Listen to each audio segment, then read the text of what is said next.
ओम शांति। आज बाबा मेरे लिए क्या कहा है। 19 अगस्त 2021 के साकार रूप से चले हुए बाबा के मधुर महावाक्य। प्यारे बाबा बोले, मीठे बच्चे, तुम सच्चे सच्चे राजऋषि राजयोगी हो। तुम्हें राजाई के लिए पवित्र जरूर बनना है। बाबा ने कितनी सुंदर हमें आज सोमान दिया है कि सच्चे सच्चे राज ऋषि राजयोगी हो। तो स्वयं को इस स्थिति में स्थित होके रहना है कि हम एक राज ऋषि हैं, राजयोगी हैं। बाबा ने प्रश्न पूछा,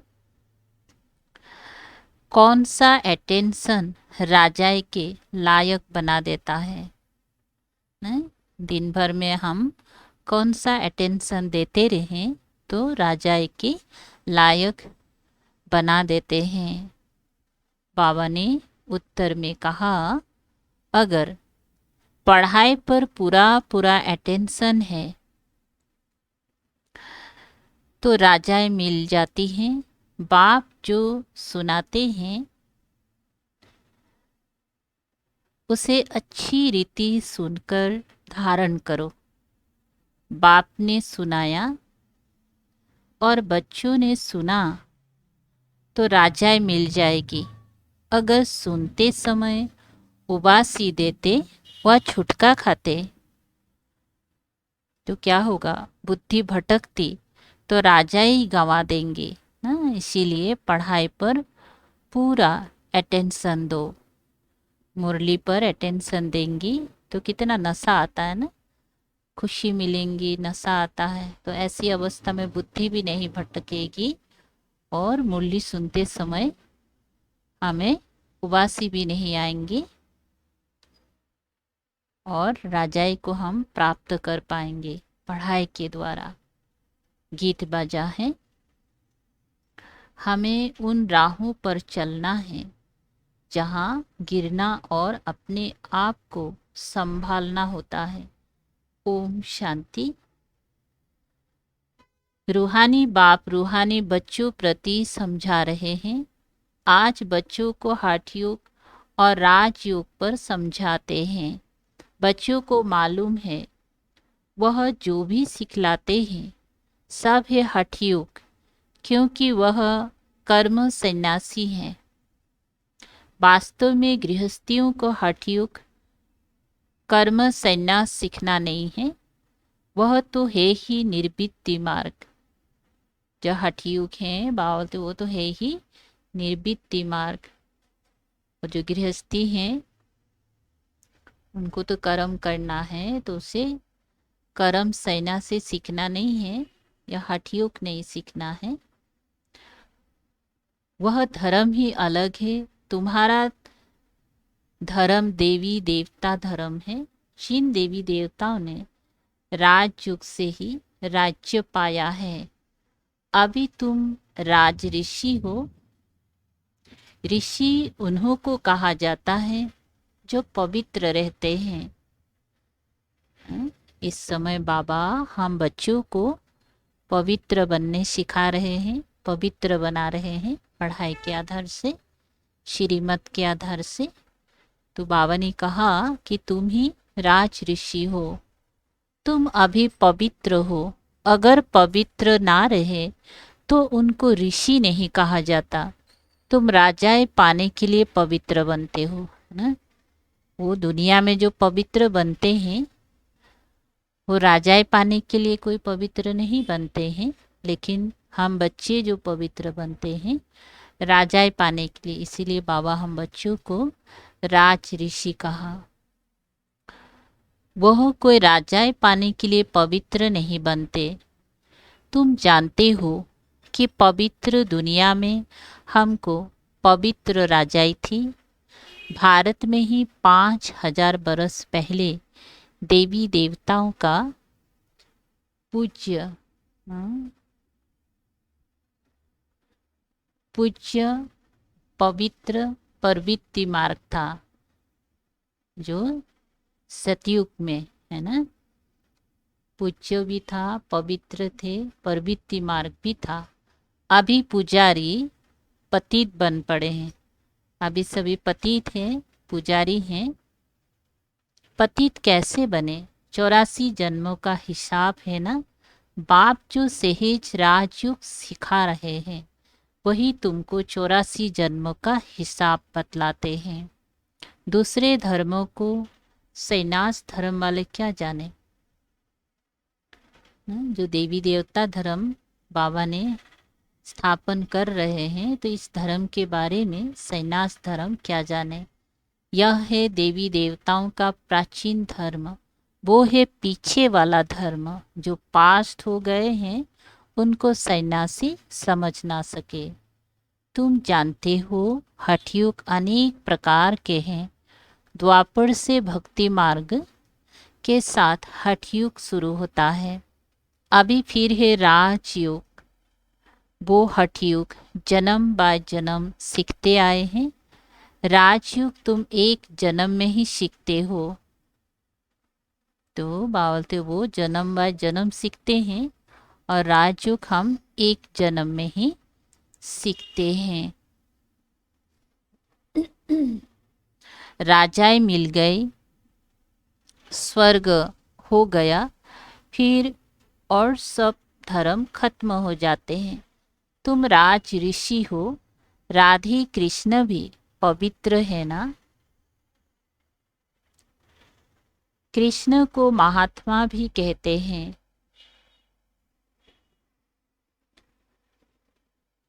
महात्मा पवित्र होते हैं।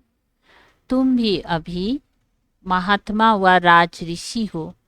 महात्मा अर्थात पवित्र महान आत्मा। यह बातें कोई शास्त्र में नहीं है, शास्त्र तो बाद में बनते हैं। कहानियों में सल बैठ सीखते हैं। जो पास्ट हो जाता है वह बैठ खेल बनाते हैं। सच्चा सच्चा सच्चा तो नहीं है। जो इस समय बाबा ने हम बच्चों को ज्ञान दे रहा है, ये तो पास्ट हो जाता है। तो भक्ति में जो भी कहानियाँ बैठ लिखते हैं, तो बाबा जो सिखा रहे, बाबा जो पढ़ाते, ये एक्यूरेट नहीं होते। अब बाप बच्चों को प्रैक्टिकल में पढ़ाते हैं। उनकी फिर हिस्ट्री बनाई है। यादव कौरव पांडव थे, जरूर संगम पर होंगी। संगम युग की हिस्ट्री बैठ बनाई है। तैयारी भी सभी संगम युग के हैं। त्योहार भी सभी संगम युग के हैं। राखी बंधन भी पवित्रता पर है। इस समय जो बाबा ने हमें पवित्रता का प्रतिज्ञा कराते हैं, पवित्र बनने का, और ये राखी बांधते हैं, तो ये इसका यादगार फिर भक्ति में भी चला आता है। यहाँ बाप भी सभी को पवित्र बनाए प्रतिज्ञा कराते हैं। इस समय बाबा प्रैक्टिकल करते हैं और भक्ति में उसका यादगार चलता है। सिख लोग कंगन पहनते हैं, वह भी पवित्रता की निशानी है। हिंदू लोग जनेऊ पहनते हैं, वह भी पवित्रता की निशानी है, परंतु पवित्र रहते नहीं हैं। राखी बंधवाते हैं, अर्थ थोड़े ही समझते हैं। आगे ब्राह्मण लोग राखी बांधते थे, अभी बहन भाई को राखी बांधती हैं, वह खर्ची देते हैं। यह सब अभी फैशन पड़ा है। भाई को राखी बांधते हैं, वो खर्ची देते हैं, और बाबा जो हम बच्चों को राखी बांधवाते हैं तो क्या मांगते हैं ना, विकार को दान के रूप में मांगते हैं, प्रतिज्ञा कराते हैं। वास्तव में ये है पवित्रता की बात। बाप कहते हैं बच्चे काम महाशत्रु हैं। वह ब्राह्मण लोग कोई ऐसे नहीं समझाते हैं। अभी बेहद का बाप कहते हैं बच्चे प्रतिज्ञा करो, हम पवित्र बनेंगे, कभी विकार में नहीं जाएंगे। बुलाते भी इसीलिए तो हो कि आकर पतितों को पावन बनाओ। सतयुग त्रेता में कोई नहीं बुलाते, वो है ही राम राज्य, यह है रावण राज्य। राम राज्य में 5 विकार होते नहीं, यथा राजा रानी तथा प्रजा। अभी तुम बच्चे जानते हो, हम बाबा से स्वर्ग की बादशाही ले रहे हैं, इस नरक से जाना जरूर है। बाबा आया है पावन बनाकर स्वर्ग में ले जाने, फिर तो हम क्यों नहीं पावन बने। उन्हों के हठयोग तो अनेक प्रकार के हैं। जयपुर के म्यूजियम में जाकर देखो, कितनी वैरायटी है हठयोगियों की। उनसे होता कुछ भी नहीं, सीढ़ी नीचे उतरते ही जाते। बाप ने समझाया है, भारत जब पतित बनता है, रावण का राज्य होता है, तो धरनी हिलने लगती है। सोने के महल आदि सब नीचे चले जाते हैं। महलों आदि को कोई लूटा थोड़ी है, वे तो सिर्फ मंदिरों को लूटा है। कुछ जेवर सोना आदि ले गए हैं। जेवरों का सबसे जास्ती शौक तुमको है। तुम स्वर्ग में आते ही हो जेवर पहनते, स्वर्ग में आते ही जेवर पहनते हो, राज्य करते हो, और धर्म वाले आते ही राज्य नहीं करते हैं। तुम बेहद के बाप से स्वर्ग की बादशाही का बरसा लेते हो, तो ये बाप बैठ समझाते हैं, गीता पढ़कर नहीं सुनाते हैं। गीता में जो कुछ लिखा है वो सब मैंने कहा नहीं है, वो तो मनुष्य ने मेरे महावाक्यों का बाद में बैठ शास्त्र बनाया, जो एक्यूरेट नहीं है और सभी सत्य नहीं है। तो बाबा ने कहते ना कि आटे में लून के बराबर सच है। हमने जो तुमको सुनाया वो तुमने ही सुना और फिर जाकर रजाई की। वहाँ यह ज्ञान नहीं रहता है। सतयुग में ये सारी ज्ञान बुद्धि में नहीं रहता है। यहाँ तो बाप टीचर बैठ शिक्षा देते हैं। बाप तो हिंदी में ही समझाते हैं। यहाँ सब हिंदी हिंदी कहते रहते हैं ना, जो उन्हों की भाषा है। वास्तव में प्राचीन भाषा हिंदी ही है, ना कि संस्कृत। यह संस्कृत तो शंकराचार्य के बाद निकली है। जो आते हैं वो अपनी भाषा चलाते हैं। बाकी ऐसे नहीं कि बाबा ने गीता संस्कृत में सुनाई, नहीं। गुरु नानक का अपना ग्रंथ है, उसने सिख धर्म स्थापन किया। उनको भी अवतार मानते हैं। उसमें राजाएं भी होते हैं, सन्यासियों में राजाएं नहीं हैं। बाबा ने समझाया है, बुद्ध, क्राइस्ट आदि पहले गृहस्थी आत्मा थे। अब गृहस्थी पतित आत्मा तो धर्म स्थापन कर ना सके, उनमें पवित्र आत्मा आई जिसने धर्म स्थापन किया। दूसरे धर्म तो किस्म किस्म का बहुत है, आकर अपना छोटा मत पंथ स्थापन करते हैं।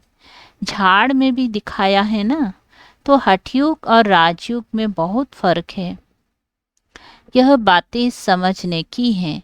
जिसको समझ में नहीं आती होंगी वो झुटका खाते उबासी देते रहेंगी। यहाँ तो तुमको खजाना मिलता है, बड़ी भारी कमाई है। तुम रत्नों से झोली भरते हो, तो ये आंखें खोलकर सुनना होता है। झुटके खाते रहेंगी या बुद्धि बाहर भटकती रहेगी तो वह राजधानी पा ना सके। तुम हो राज ऋषि, राजाई प्राप्त करने वाले। बाप राजधानी स्थापन करते हैं, श्री कृष्ण नहीं करते हैं। कृष्ण तो बाप का बरसा लेते हैं। अब तुम्हारा बाप है निराकार, जिससे बरसा ले रहे हो। विश्व की बादशाही का बरसा ले रहे इस समय, कितना तुम साहूकार बनते हो। यहाँ एक ही बाप आकर राजयोग सिखलाते, सो भी घूमो फिरो, खाओ पियो, सिर्फ बाप को याद करो। साहूकार जरूर अच्छी रीति खाएंगे, वो तो अपनी कमाई का फल खाते हैं। मालपुआ खाओ या रोटी खाओ, याद करो बाप को। हाँ, भले कुछ भी खाओ लेकिन बाबा को जरूर याद करो। भल कुछ भी खाओ, पैसा तब किसके लिए है। बाबा कोई माना नहीं करते हैं, सिर्फ बाप से योग लगाना है। इस राजाई स्थापन करने में खर्चा नहीं है। उस लड़ाई आदि में कितना खर्चा होता है, एरोप्लेन पर कितना खर्चा होता है, गिरते हैं तो एकदम खत्म हो जाता है, कितना नुकसान हो जाता है। तो बाप कहते हैं चलते फिरते बाप को याद करो, स्वदर्शन चक्र फिराते रहो। हमने 84 जन्म पूरे किए हैं, अब चले वतन की ओर। घर जाकर फिर आए राजाई करेंगे। तुम एक्टर्स हो ना, वो बाइस्कोप तो 2-2.5 घंटा चलते हैं। ये बेहद का नाटक 5000 बरस चलता है। इनको मनुष्य ही जान सकते हैं। यह दुनिया है कांटों का जंगल, बड़े ते बड़े कांटा है विकार का, जो आदि मध्य अंत दुख देते हैं। हाँ? बड़े ते बड़ा कांटा विकार का, जो आदि मध्य अंत दुख देते हैं। दूसरे नंबर का कांटा क्रोध। उनकी निशानी महाभारत लड़ाई देखो। कोई बात में अचानक गुस्सा आया तो झट बॉम्ब्स शुरू कर देंगे। अभी तो ऐसे ऐसे बॉम्ब्स बनाए हैं जो बात मत पूछो। सतयुग में कोई लड़ाई आदि होती नहीं, संगम पर ही यह महाभारत लड़ाई दिखाई है। दूसरे कोई शास्त्र में लड़ाई की बात ही नहीं। वहाँ तो सारे विश्व के तुम मालिक रहते हो, लड़ाई की बात हो ना सके। शास्त्र में असुर और देवताओं की लड़ाई दिखाई है, परंतु देवताएं अहिंसक है। तुम युग बल से विश्व के मालिक बनते हो। यह है साइलेंस बल, इसमें कुछ तुमको बोलना नहीं है। याद के बल से तुम बाबा से विश्व की बात सही लेते हो। फर्क देखो कितना है। साइंस बल से विनाश होता है, उसी ही साइंस से फिर सतयुग में सुख देखेंगे। साइंस से इन्वेंशन करते हैं, वह तो सुख के लिए करते हैं। यह भी आकर कुछ ज्ञान लेंगे, परदेशनी में तो सब आते हैं। हाँ, जो साइंस बाबा के बच्चे हैं, साइंटिस्ट लोग, वो भी ज्ञान प्राप्त करेंगे। जैसे कि परदेशनी में बहुत सारे आते हैं, तो बाबा बोलते वो रिफाइन होके फिर आगे जाके वो हमारा सतयुग में भी काम आएंगे। आगे चल सब आएंगे। तुम्हारे इस साइलेंस बल का आवाज निकलेगा। तुम प्रश्न पूछते हो गीता का भगवान कौन। ऐसे प्रश्न कोई पूछ ना सके, क्योंकि जानते ही नहीं तो प्रश्न भी कैसे पूछ सकेंगे। जहाँ ये प्रश्न लिखते हैं तो उनके साथ चित्र भी दो। गीता का भगवान परम पिता परमात्मा या श्री कृष्ण, जो पूरे 84 जन्म लेते हैं। पतित से पावन बनाने वाला तो बाप ही है। कृष्ण की आत्मा तो 84 जन्म ले सांवरी बनी है, उनको बैठ समझाते हैं। तुमने 84 जन्म लिए हैं, तुम अपने जन्मों को नहीं जानते हो। एक्टर्स को पता तो होना चाहिए ना कि हम 84 जन्म कैसे लेते हैं। सन्यासियों का धर्म ही अलग है। भारतवासियों को अपने धर्म का पता ना होने के कारण और धर्म में जाते रहते हैं। किसी गुरु के आशीर्वाद से किसी को धन मिल गया तो उनके पीछे अटक पड़ेंगे। फिर देवाला निकला तो कहेंगे खुदा की भाभी। बच्चा मिला, बहुत खुशी होंगी। अच्छा, 10-12 दिन के बाद बच्चा मर गया तो कहेंगी ईश्वर की भाभी, इनको जिंदा करना हमारे हाथ में नहीं है। बाबा के बहुत ऐसे मिसाल देखे हुए हैं ना, ब्रह्मा बाबा ने ऐसे बहुत सारे एग्जाम्पल देखा हुआ है। ऐसे ऐसे बहुत होते हैं। यहाँ तो बाप बैठा है, बाप बच्चों को समझाते हैं, मीठे मीठे बच्चों पावन बनो। याद है जब महाभारत लड़ाई लगी थी तो द्रौपदी ने पुकारा था, बाबा हमको यह दुशासन नंगन करते हैं, हमको इनसे बचाओ। 5000 बरस की बात है, इन अबलाओं पर अत्याचार इस 20 पर ही होता है। कोई स्त्रियां भी ऐसी होती हैं जो 20 बिगर रह नहीं सकती। उन्हों का नाम भी रखा है सुवर्णखा पूतना।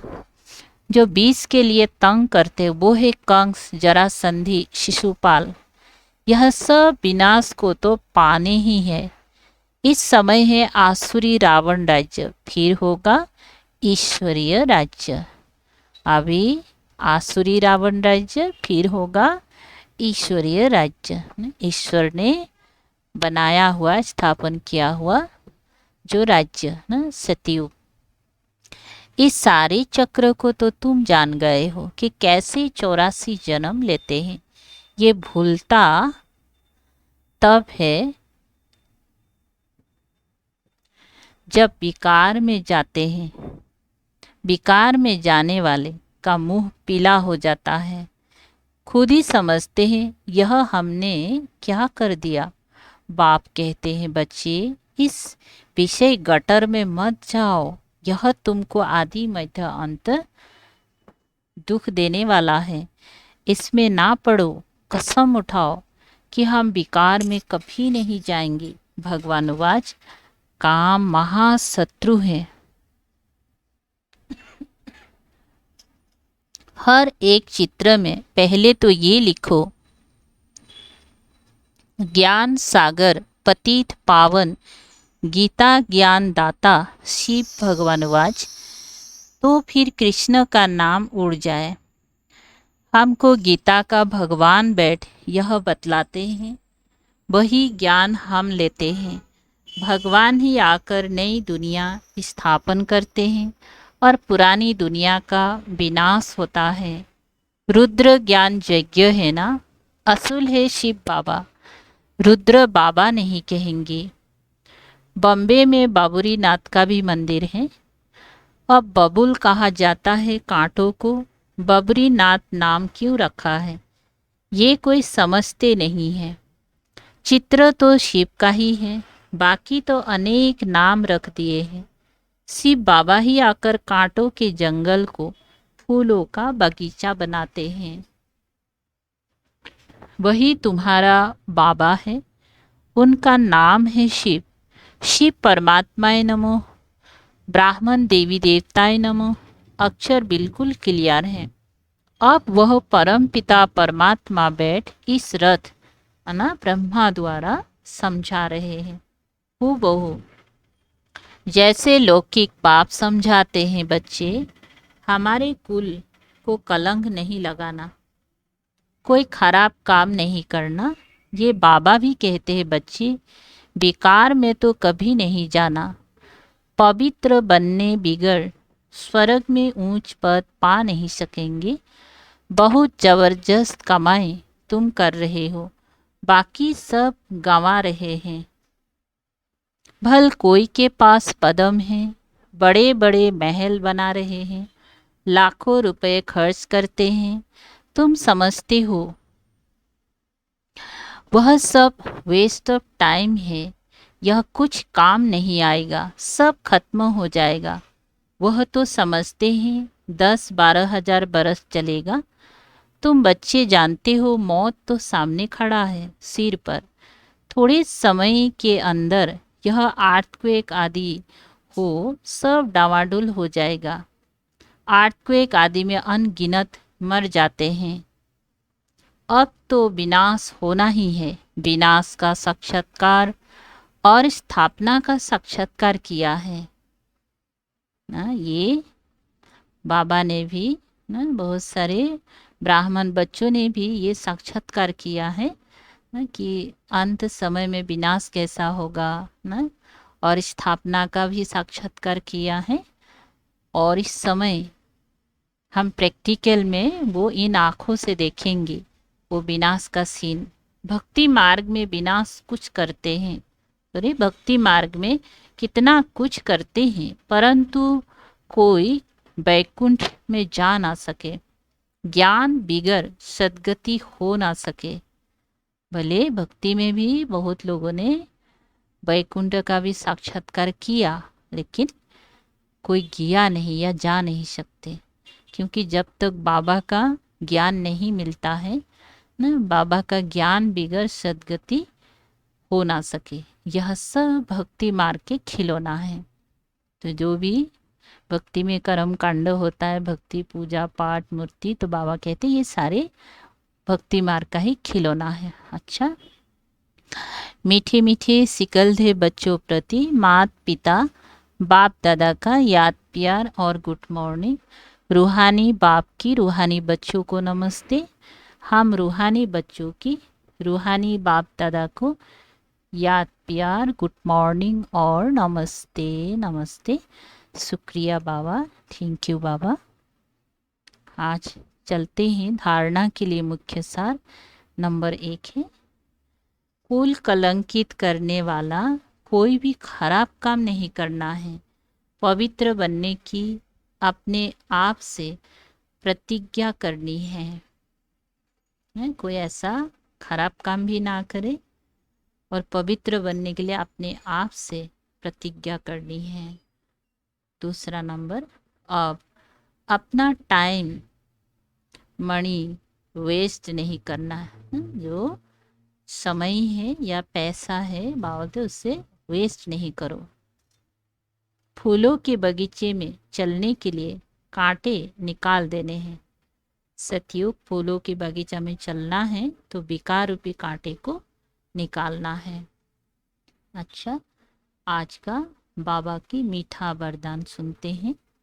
पहले आपके पाठ द्वारा